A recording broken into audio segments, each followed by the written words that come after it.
Bueno, ahora vamos a continuar con el servicio del día de hoy. Voy a mencionar que estamos ya en las últimas etapas de la segunda edición del libro el Plan de Dios revelado a través del sábado y las fiestas. Y ya estamos casi listos para mandarlo a la imprenta. Ya es solamente hemos consultado ya con tres diferentes imprentas y parece que vamos a contratarnos con los que tienen la mejor calidad y va a ser muy, muy, muy completo ese libro. Va a ser un libro eh, como que va a ser como ningún otro, aunque va a ser una versión expandida, ¿verdad? De la primera edición. Y va a ser un libro de entendimiento bíblico acerca de lo que Dios está llevando a cabo. Porque es la pregunta más grande que tiene todo el mundo. ¿Cómo, cómo es que Dios va, va qué es lo que Dios va a hacer con aquellas personas que nunca escucharon acerca de Cristo, que nunca lo conocieron, que nunca fueron expuestos a la palabra de Dios? Porque ¿qué hay de ellos? Ahora, esa es la clave. Eso es para después, pero lo más importante ahora es todos los hermanos, ¿verdad? Desde, desde que empezó la iglesia, todos aquellos hermanos que van a estar en la primera resurrección, porque nosotros tenemos que estar trabajando y preparándonos para los tiempos difíciles que vienen adelante y también para el retorno de Cristo. Entonces, no dejemos que las cosas que están sucediendo en el mundo se nos vengan como de sorpresa y que no nos deprimamos y que no nos desanimemos porque todavía no hemos visto nada en realidad de lo que viene y no hemos estado bajo tal presión y tanta tentación que no podamos soportar. Vamos a continuar ahora con el sermón acerca de que Jesucristo nunca pecó. Ahora pensemos en esto, porque Él tenía que tener la naturaleza humana y lo tuvo, lo heredó de su madre María. Y esa naturaleza humana, si no lo hubiera tenido, no hubiera podido ser tentado, porque hay personas que dicen, bueno, era imposible que Cristo pecara. No, no era imposible, no era imposible. Era improbable, pero no es lo mismo que imposible. La diferencia es que él pudo haber pecado si hubiera escogido hacerlo, porque él también tenía libre albedrío como ser humano. Ahora, vamos a Hebreos 4. Hebreos capítulo 4, versículo 12, que habla acerca de la palabra de Dios. En el versículo 12, habla acerca de la palabra de Dios, que es el libro más único en todo el mundo. Dice, porque la palabra de Dios es viva y poderosa y más afilada que cualquier espada de dos filos. Ahora pensemos en esto. ¿Por qué dice como una espada de dos filos? Ahora, una espada. En la espada lo pueden a uno picar, lo pueden a uno cortar la cabeza, puede cortar, ¿verdad? El estómago, ¿verdad?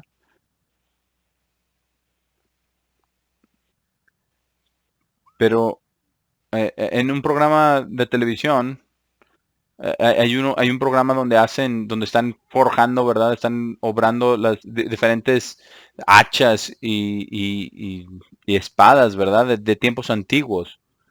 Entonces las guerras de antes eran mucho, mucho más sangrientas que antes. En este programa en particular tenían un maniquí, ¿verdad? Como si fuera un ser humano. Y toman estas espadas que hacen en este programa, ¿verdad? Para probarlas, ¿verdad? Y traspasan, ¿verdad? Y traspasan el cuerpo. Y eso sería, una espada te puede traspasar y sería mucho más grande de una herida que cualquier bala, ¿verdad? Y los mataban y los cortaban la cabeza y era algo terrible, tremendamente terrible, tremendamente sangriento.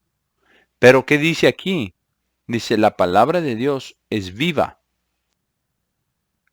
Porque Él dijo, las palabras que yo les hablo son espíritu y son vida. Lo vamos a cubrir un poquito más adelante. Pero son vida. No es solamente en el papel. En el papel nos dice lo que es. Pero la palabra de Dios es viva porque fue hablada de Dios. Y todo lo que Él habla es tiene vida. Dice, y viva y poderosa, y más afilada que cualquier espada de dos filos, penetrando incluso a los pedazos divididos del alma y espíritu, de coyunturas y médula, y es capaz de discernir los pensamientos e intenciones del corazón. Ahora, pensemos en esto. Tratemos esto. ¿Cuántos libros han leído ustedes acerca de la naturaleza humana? O que les digan cómo es la naturaleza humana. Y que les comprueben que la naturaleza humana es malvada. Que el corazón humano es malvado. Y por naturaleza. Y es verdad, porque lo dice la palabra de Dios. Ningún otro libro en el mundo lo dice de esa manera. Ningún otro libro le dice a usted cómo, cómo vencer a Satanás. Ningún otro libro. Pero eso es lo que dice aquí. Entonces esto puede discernir los pensamientos e intenciones del corazón. Y esto es algo maravilloso, lo que dice aquí en el versículo 13.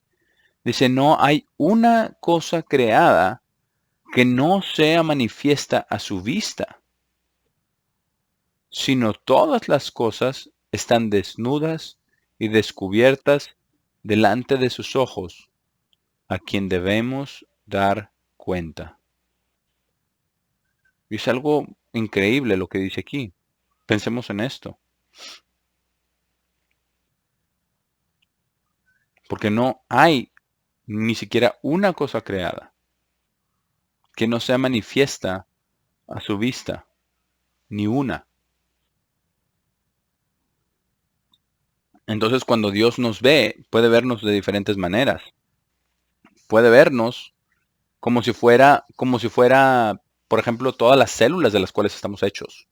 Puede vernos y entender exactamente qué es lo que está en nuestros pensamientos. Y lo puede hacer. Hasta mismo Cristo Jesús, cuando estuvo aquí en la tierra, hizo lo mismo con los escribas y fariseos, ¿verdad? ¿Por qué están razonando en sus pensamientos? ¿O por qué tienen estos pensamientos malvados? Porque el nivel de poder de Dios es mucho, mucho más grande que nosotros. Por eso están las cosas desnudas y descubiertas, ¿verdad? Y significa todo abierto, todo se puede ver. Y esto es algo increíble.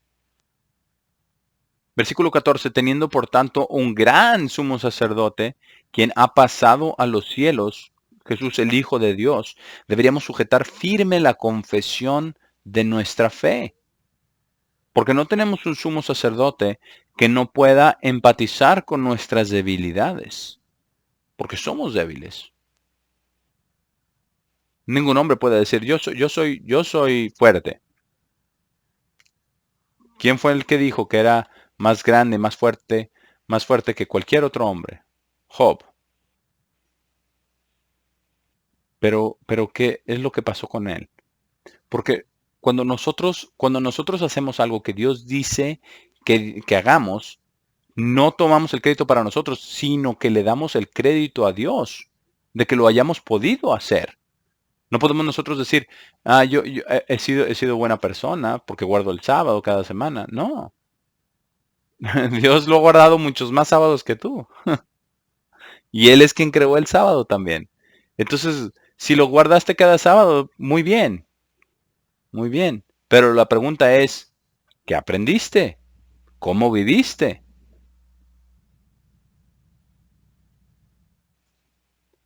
Dice, sino quien fue tentado en todas las cosas. Todas las cosas. Pongamos un círculo alrededor de todas, porque significa todas, todas las cosas.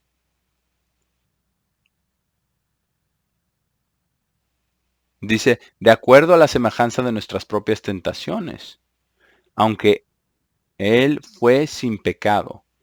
Por tanto, deberíamos venir con audacia al trono de gracia para poder recibir misericordia y encontrar gracia para ayuda en el tiempo de necesidad, aunque realmente todos los días son días de necesidad para nosotros.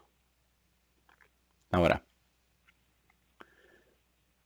vamos a ver la siguiente parte que habla de la tentación, porque él nunca cedió a ninguna tentación de Satanás, el diablo. Vamos a Mateo 4. Ahora, él era Dios manifestado en la carne. Y por lo tanto, él vino a ser tentado por Satanás cuando fue hombre, cuando fue hecho carne. Y no solamente hombre, sino que había ayunado por 40 días y 40 noches. Imaginémonos, ¿qué sería si nosotros ayunáramos por 7 días? No sé si pueda durar 7 días, pero si pudiéramos durar 7 días.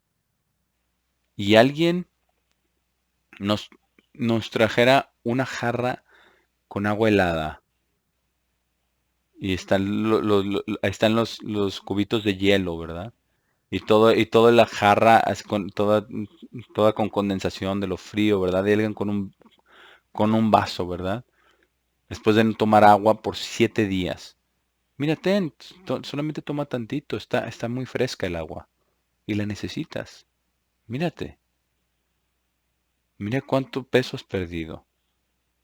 Mira, se está pegando tu lengua a tu paladar. Tu, tu aliento apesta, está terrible. Toma un poquito de agua.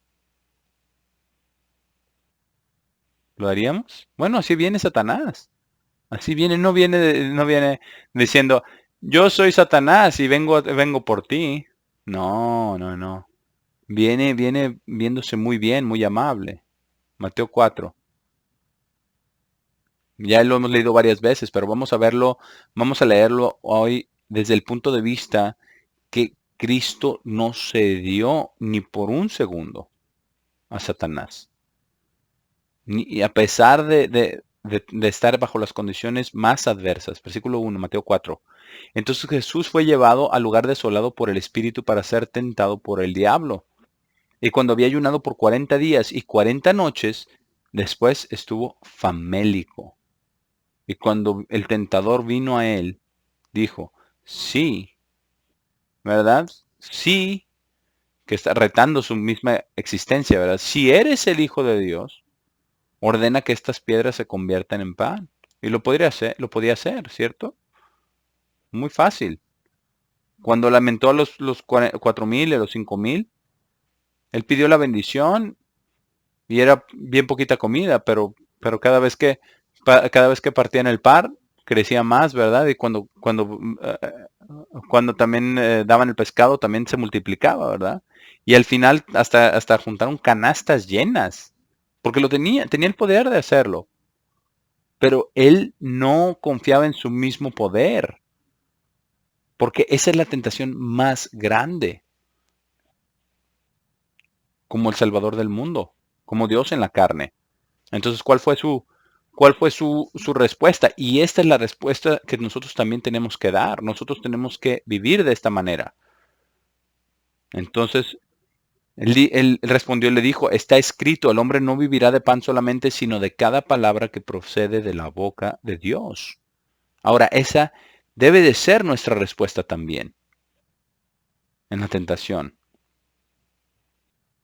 Entonces el diablo lo llevó a la ciudad santa y lo colocó sobre el borde del templo y le dijo, si eres el Hijo de Dios, échate tú mismo abajo, porque está escrito. Ahora esto nos dice que Satanás también también está dando escrituras, ¿verdad? Habla las escrituras. Está escrito. Y muy correctamente dice, Él mandará a sus ángeles concerniente a ti, y ellos te llevarán en sus manos, no sea que hieras tu pie contra una piedra. Jesús le dijo de nuevo, está escrito. La defensa que tenemos es la palabra de Dios y el Espíritu de Dios. Y la palabra de Dios es espíritu y es vida. Y combinada con el Espíritu Santo nos da la fuerza para resistir. Para que cuando venga Satanás, está buscando dónde está la debilidad. Jesús le dijo, de nuevo está escrito, no tentarán al Señor su Dios. Versículo 8. Después de esto, el diablo lo llevó a una montaña extremadamente alta y le mostró todos los reinos del mundo y su gloria. Ahora, ¿cuál fue la promesa del reino de Dios? De todo el mundo. Y Satanás viene y le ofrece, dice, pero ya me fue dado a mí y yo te lo puedo dar a ti. Por eso dice, versículo 9 le dijo, todas estas cosas te daré si caes y me adoras. ¿Por qué? Porque Satanás quiere ser alabado, adorado como Dios. Ahora, ¿cuántas personas hacen eso? Pensemos en eso. ¿Cuántas personas verdaderamente adoran a Satanás?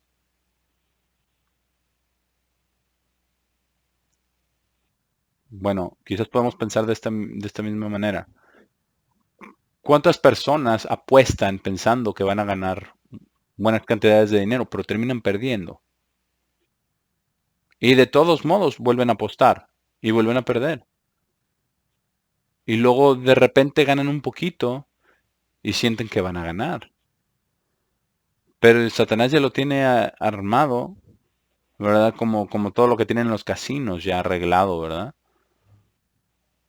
Tú pierdes. Al final de cuentas, tú pierdes. Los únicos que ganan so- son aquellos que anuncian, ¿verdad? En los comerciales, qué bueno es ir a esos lugares porque ganas. Porque Satanás te deja que tengas algo de éxito si lo adoras. Entonces vamos a ver lo que dice Jesús. Le dijo, vete Satanás porque está escrito. Y esto, y siempre es lo que está escrito. Él siempre se defiende con la palabra de Dios, porque ya empezó en el versículo 4. Toda palabra de Dios. Porque está escrito, adorarán al Señor su Dios y a Él solo servirán. Y está refiriéndose a sí mismo y a todos los seres humanos. Porque Satanás no va a adorar a Dios. No le está predicando a Satanás que él adore a Dios. Simplemente está repitiendo la instrucción a los hombres. Esta es la tentación. Vamos ahora a Primera de Pedro 1. Vamos a Primera de Pedro 1 porque vamos a ver cómo Satanás está ahí para tentarnos. Aparece como ángel de luz. Y le gusta meterse y traer algo acerca de la palabra de Dios. Primera de Pedro 5, versículo 6. Primera de Pedro 5, versículo 6. Dice, sean humildes, por tanto, bajo la mano poderosa de Dios. Por eso tenemos que tener el Espíritu de Dios, la palabra de Dios, creer en Dios. Porque cuando hacemos esto, entonces estamos bajo la mano poderosa de Dios, para que Él pueda exaltarlos en el debido tiempo, echando todas sus preocupaciones sobre Él, porque Él cuida de ustedes, porque Dios nos ama.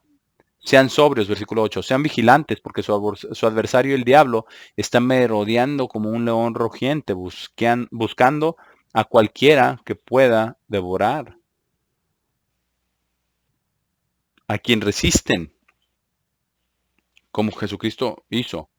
Acabamos de leer, dice, a quien resisten, firmes en la fe, en la palabra de Dios, sabiendo que las mismas aflicciones están siendo cumplidas entre sus hermanos que están en el mundo. Ahora, aquí está la promesa.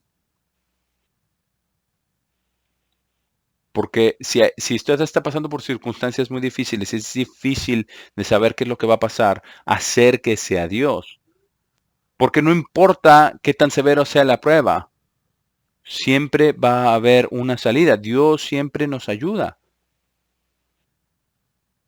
y viene a ayudarnos, pero muchas veces no en la manera que nosotros esperamos, pero siempre viene.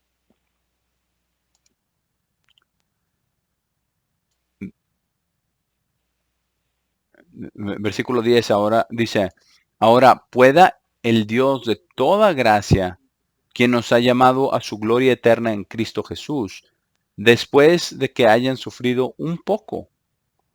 Y estos sufrimientos, ¿qué son? Son pruebas. Son pruebas. Porque ¿cómo vamos a saber si tenemos fe a menos que sea probada? Y que tengamos que decidir entre lo bueno y lo malo, entre el bien y el mal. No vamos a saber, a menos que sea probada. Dice entonces, Él mismo, es Dios mismo, notamos lo que dice aquí, es Dios mismo quien nos perfecciona. Y de eso se trata en los días, la fiesta de panes sin levadura que vamos a celebrar después de la Pascua. Dice, el mismo perfeccionarlos, establecerlos, fortalecerlos y asentarlos. Ahora, el asentarnos también es muy, muy importante. Lo que significa es ser establecidos en la fe firmemente. Por eso Cristo tuvo que pasar, por todo lo que Él tuvo que pasar. Porque Él resistió todas las tentaciones de Satanás el diablo. Entonces vamos a repasar. Creador, la segunda, el único hijo engendrado de Dios. Número 3, Dios manifestado en la carne. Número 4, siempre haciendo la voluntad de Dios. Número 5, nunca pecó. Número 6, nunca dando lugar a ninguna tentación de Satanás. Ahora, número 7, él nunca estuvo bajo la pena de muerte por el pecado. Él vino bajo la pena de muerte por elección para pagar por el pecado. Entonces vamos a ver algunas de las cosas por las que él pasó. Vamos a ver la profecía de esto. Vamos aquí al libro de Isaías. Vamos al libro de Isaías, capítulo 53. Este es un capítulo maravilloso porque cuando les dijo a los fariseos y los escribas, ¿por qué no me creen? Si este capítulo fue escrito acerca de mí, porque ahora, después de la crucifixión, debieron haberlo entendido. Isaías 53. Y sin el Nuevo Testamento para darnos el entendimiento de cómo fue esto cumplido, ¿cómo lo iban a entender? No lo podían entender. No podían entender cómo va a suceder esto. Isaías 53, versículo 1. ¿Quién ha creído a nuestro anuncio? ¿Y sobre quién se ha manifestado el brazo del Eterno? Y entonces habla acerca de la vida de Cristo. Y nos da una pista. Me dice, ¿cuál renuevo delante de él y como raíz de tierra seca? No hay parecer en él ni hermosura. Le veremos más inatractivo para que le deseemos. Ahora, vamos aquí a Isaías 50. Isaías 50, versículo 4. Porque estos dos versículos vamos a volver a Isaías 53, pero primero leamos 50, versículo 4, que está hablando acerca de cómo Dios el Padre enseñaba a Jesucristo. Dice, el Eterno me dio lengua de sabios para saber hablar palabras al cansado. Despertará mañana tras mañana. Despertará mi oído para que oiga como los sabios. Porque Jesús nunca fue a ninguna de las sinagogas ni fue enseñado por ninguno de los rabinos. Él fue enseñado por Dios el Padre. Porque ¿qué le iban a enseñar los rabinos a Jesús? Las mentiras de sus tradiciones. ¿A poco lo iba a mandar Dios el Padre a aprender de mentirosos? No. Iba a aprender directamente de Dios. Entonces estaban en constante comunicación. Versículo 5. El Eterno, el Señor, me abrió el oído, y yo no fui rebelde, ni me volví atrás. Ahora, veamos cómo está escrito el siguiente versículo, porque esto nos va a llevar a Isaías 53 de nuevo. Esto es muy importante, porque en el Antiguo Testamento tenemos este ejemplo perfecto. Versículo 4 y 5 fue su infancia y cuando estaba creciendo y estaba siendo enseñado por Dios el Padre. Pero ¿qué dice en el versículo 6? Dice, versículo 6 y 7 es cuando estaba siendo azotado después de que fue arrestado. Entonces es prácticamente una vida completa entre el versículo 5 y el versículo 6. Dice, di mi cuerpo a los heridores y mis mejillas a los que me mesaban la barba. No escondí mi rostro de injurias y disputos, porque el Eterno, el Señor, me ayudará. Por tanto, no me avergoncé. Por eso puse mi rostro como un pedernal, y sé que no seré avergonzado.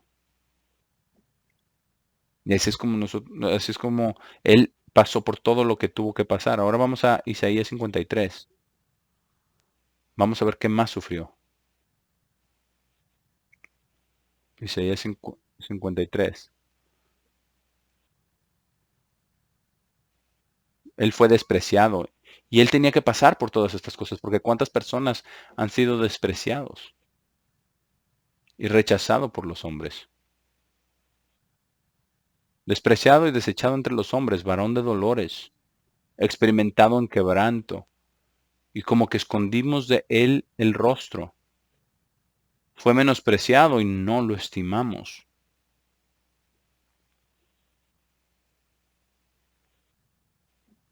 No sé si usted ha sido acaso despreciado y desechado entre los hombres, pero no se preocupe. Si Dios está por usted, ¿quién puede estar contra usted? Nadie. Ve qué más dice. ¿Qué pasó para poder ser el sacrificio perfecto? Dice, ciertamente Él llevó nuestras enfermedades y sufrió nuestros dolores, y nosotros le tuvimos por azotado, por herido de Dios y abatido. Pero ese no fue el caso, porque no estaba llevando esto por lo que Él hizo, sino por lo que nosotros hicimos.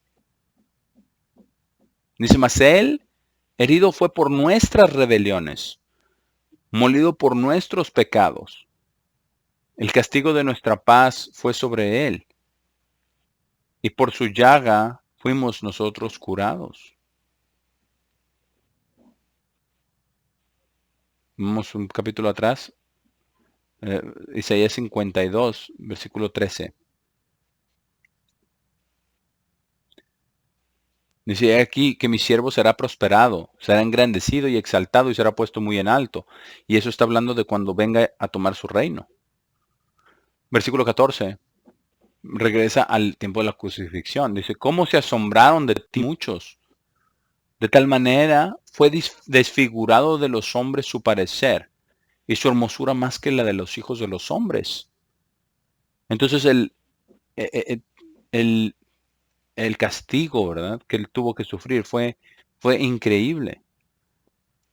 Así asombrará él a muchas naciones. Los reyes cerrarán ante él la boca, porque verán lo que nunca les fue contado y entenderán lo que jamás habían oído.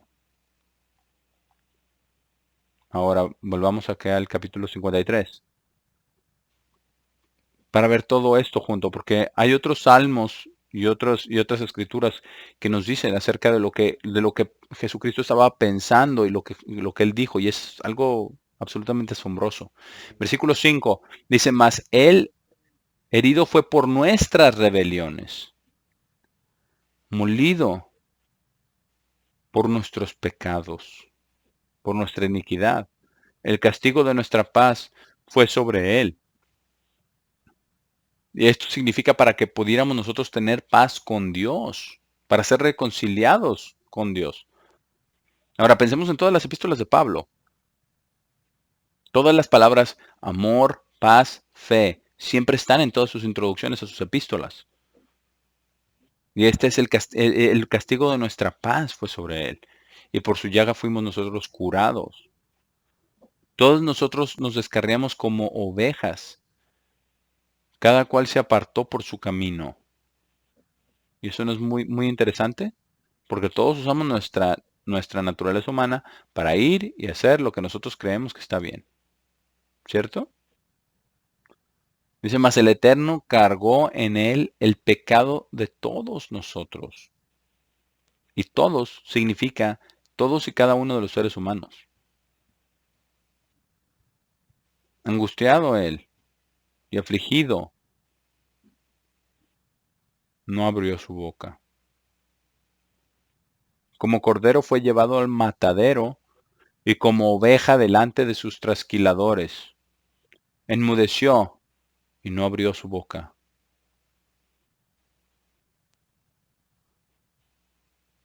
Lo leamos esto, lo que él pasó, estudiémoslo antes de la Pascua. Es lo que él pasó, para que podamos tener, para que nosotros pudiéramos tener paz con Dios, para que pudiéramos tener vida eterna, para que él pudiera pagar por los pecados de todo el mundo. Dice, por cárcel y por juicio fue quitado. Y su generación, ¿quién la contará? Porque fue cortado de la tierra de los vivientes, y por la rebelión de mi pueblo fue herido. Ahora, él voluntariamente puso su vida. Cuando, cuando, cuando nosotros hablamos de amor, tenemos que considerar esto. Por ejemplo, todos aquellos que tenemos hijos, amamos a nuestros hijos y queremos hacer lo mejor para ellos, darles lo mejor. Pero veamos todo lo que el hombre ha hecho al hombre. ¿Cómo va a ser todo pagado eso? Bueno, dice, siendo el mismo creador, venir a la tierra para vivir como ser humano y después ser ofrecido como el sacrificio perfecto por los pecados de todo el mundo. Y que sea de tal manera para que nosotros podamos acercarnos a Dios verdaderamente y podamos pedirle perdón a Dios por nuestros pecados y que seamos perdonados. Pensemos en esto. Eso es algo maravilloso, es algo fantástico. Versículo 9. Y se dispuso con los impíos su sepultura, mas con los ricos fue en su muerte, aunque nunca hizo maldad, ni hubo engaño en su boca. Ahora, pensemos la siguiente vez que tengamos algo de engaño en nuestra mente. Pensemos en esto, porque va a llegar, va a llegar. Pero dice, versículo 10, con todo eso, el Eterno quiso quebrantarlo, sujetándole a padecimiento. Cuando haya puesto su vida en expiación por el pecado, verá el linaje, y ya vimos esto de los hijos de Dios. Dice, vivirá por largos días. ¿Cómo? Por la resurrección de los muertos. Y vamos lo que dice aquí.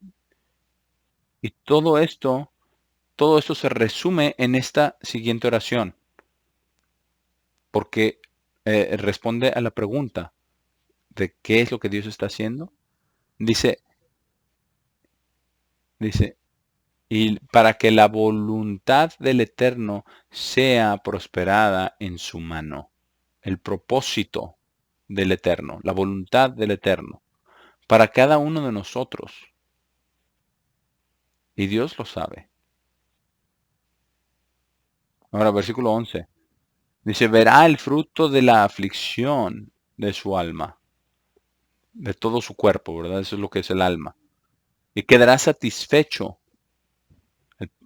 Dios el Padre, dice, por su conocimiento justificará mi siervo a muchos y llevará las iniquidades de ellos. Ahora, es algo tremendo que Dios ha hecho. A través del sacrificio de Cristo, Él dice, yo voy a remover todos tus pecados, todos. Dice, por tanto, yo le daré parte con los grandes, y con los fuertes repartirá despojos, por cuanto derramó su vida hasta la muerte, y fue contado con los pecadores, habiendo él llevado el pecado de muchos, y llorado por los transgresores. Es algo muy, muy, muy interesante, muy importante lo que ha hecho. Y eso es lo que significa que Cristo haya llevado los pecados del mundo y que podamos venir delante de Dios. Y por eso nosotros necesitamos conocer estas cosas para que las podamos creer. Y especialmente ahora ya estamos, ¿verdad? Prácticamente 2000 años después de que sucedieron estas cosas, pero tenemos que creerlo y de que esto sucedió y de lo que está en la Biblia es la verdad y que la salvación solamente viene a través de Dios el Padre. Viene de Dios el Padre a través de Jesucristo, a través de su palabra, y por eso tenemos la Pascua y la fiesta de panes y ácimos cada año. Por eso dice en 1 Corintios 5:7, dice, porque Cristo, nuestra Pascua, es sacrificada por nosotros, cada uno de nosotros individualmente. Entonces, esto nos muestra el gran amor de Dios.